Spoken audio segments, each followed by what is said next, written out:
Yeah, what's up, everybody? Hello. How's it going? My name is Chris Adams. I thank you so much for watching my videos. So I'm going to talk about a subject today that's kind of I find interesting. So we have two controversies that happened fairly recently with two different companies. The first controversy was with Battlefield 5. Now, if you watched other videos on the subject, you would notice the way the devs handled it was kind of weird. Basically, they called all of their fans that didn't like a change in Battlefield stupid or uneducated, basically. And that, to me, is a bad look because it doesn't make sense to do that to your fans because your fans are what give you the money. You need them for business. And then you had Doom, which made some light jokes to me because I find anytime somebody makes fun of social justice hilarious. Let's watch, actually, the first Battlefield trailer just to show you what I'm talking about. And this is the part that I think some people might have a problem with.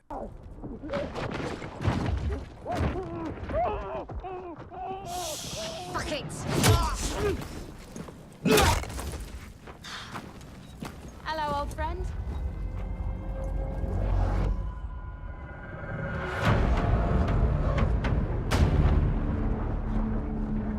Battlefield 5. The devs claim that people had a problem with this game because there's women in it. And I don't think that's the problem at all. Many of the fans claim that a woman, especially a woman like that, wouldn't have been historically accurate. Again, not 100%, of course, were there women in Battlefield or in World War II? Kind of. Yes, sort of. Yes. There was Russian women. There was some French women that fought.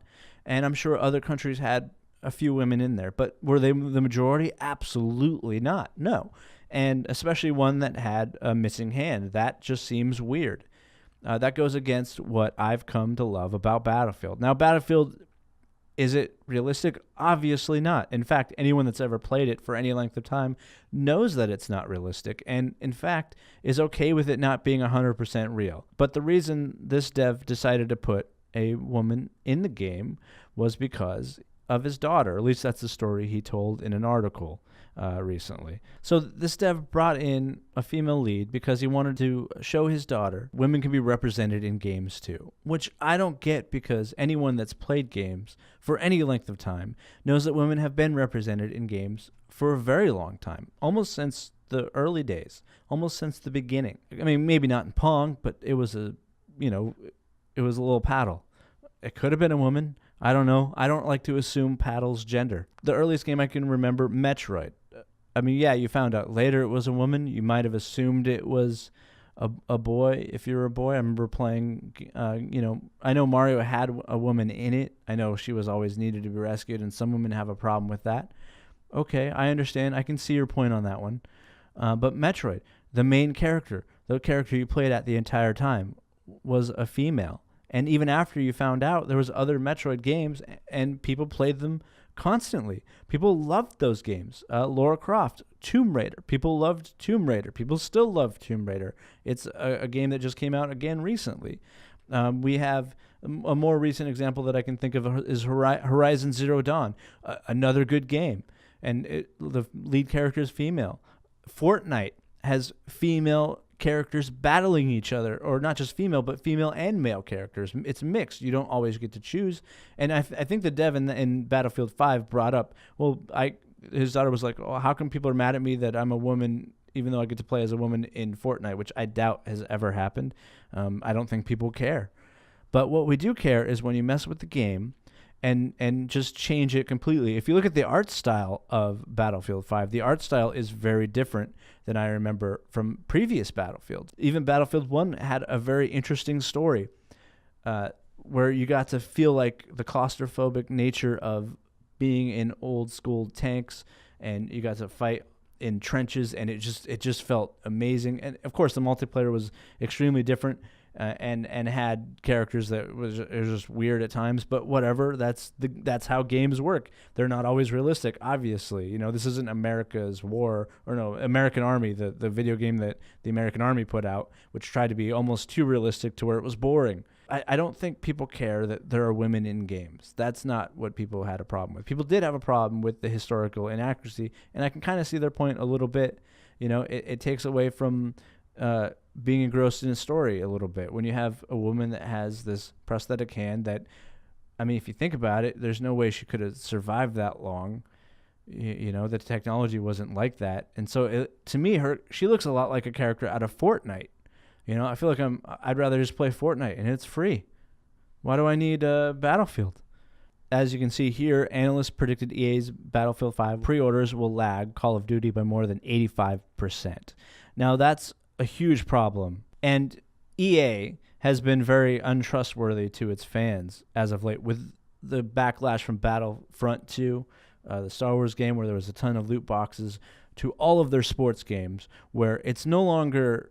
You're not paying $60 for a new game. You're paying $60 for a roster update, basically, with a bunch of microtransactions to have a good team online, which doesn't even make sense. I don't get it, but whatever. That's, if people want to spend their money, that's up to them, I suppose.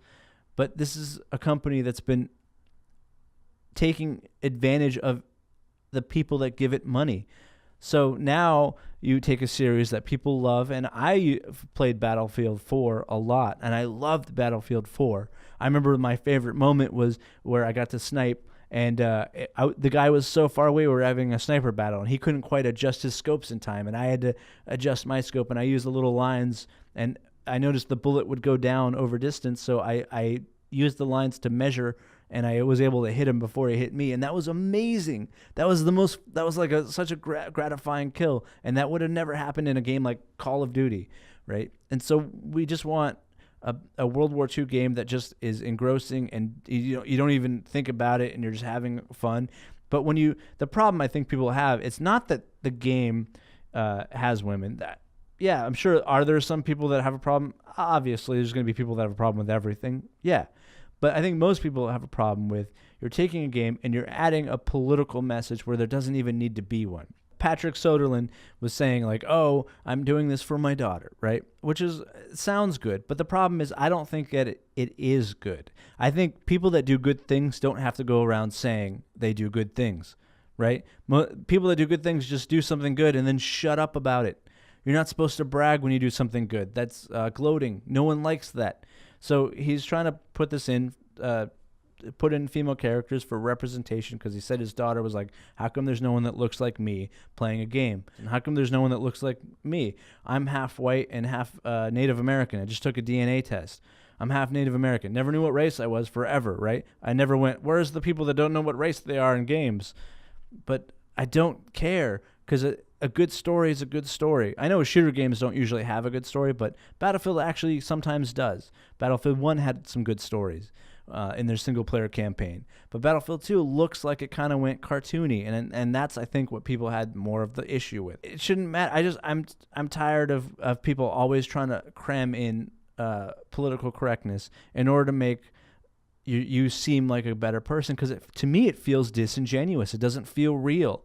And I don't like people that are fake. So yes, I'm calling EA very fake.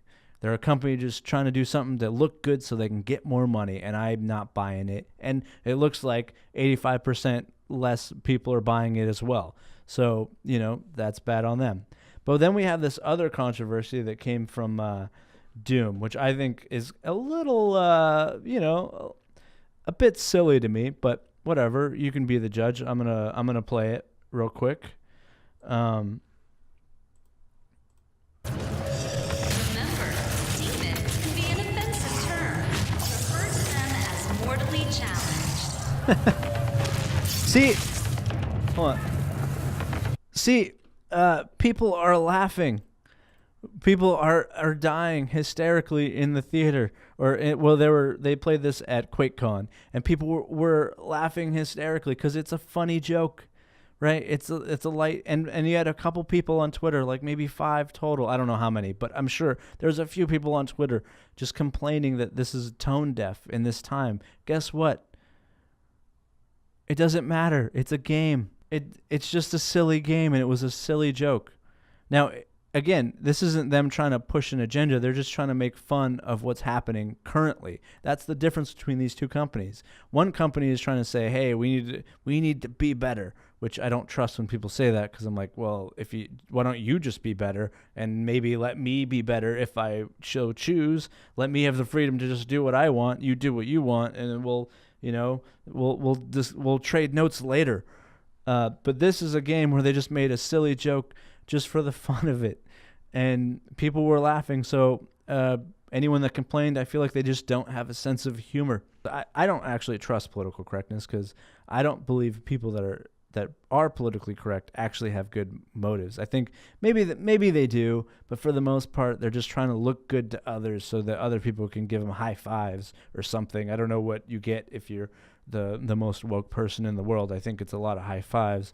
I'm going to play this quote from George Carlin, one of my all-time favorite comedians, with him talking about political correctness. Political correctness is America's newest form of intolerance, and it's especially pernicious because it comes disguised as tolerance.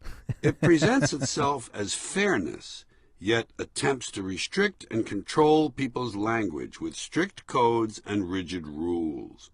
I'm not sure that's the way to fight discrimination.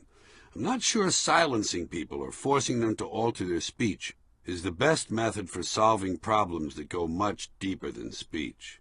Therefore, those among you who are more politically sensitive than the rest of us may wish to take a moment here to tighten up those sphincter muscles, because I'm going to inject a little realism into the dream world of politically correct speech, especially the words we use to describe one another. Perhaps you've noticed that when the politically correct liberal rule makers decide to rename a group of humans they view as victims, they begin by imparting a sense of shame to the group's existing name. And so somewhere over the years, the word cripple has been discarded. No one mentions cripples anymore. That's because in yet another stunning attempt to stand reality on its head, cripples have been assigned a new designation, the physically challenged. The use of physically challenged is an obvious attempt to make people feel better. The idea being, as long as we can't cure these people, let's give their condition a more positive name, and maybe it'll distract everyone. It's verbal sleight of hand. The same is true of the ungainly phrase, differently abled. I believe that if a person is going to insist on using tortured language, such as differently abled, then he should be forced to use it to describe everyone. We're all differently abled. You can do things I can't do. I can do things you can't do. Barry Bonds can't play the cello. Yo-Yo Ma can't hit the curveball. They're differently abled. Hey, I just want to thank you for watching. Please like and subscribe if you like this video. And I just want to say, yes, we are all differently abled.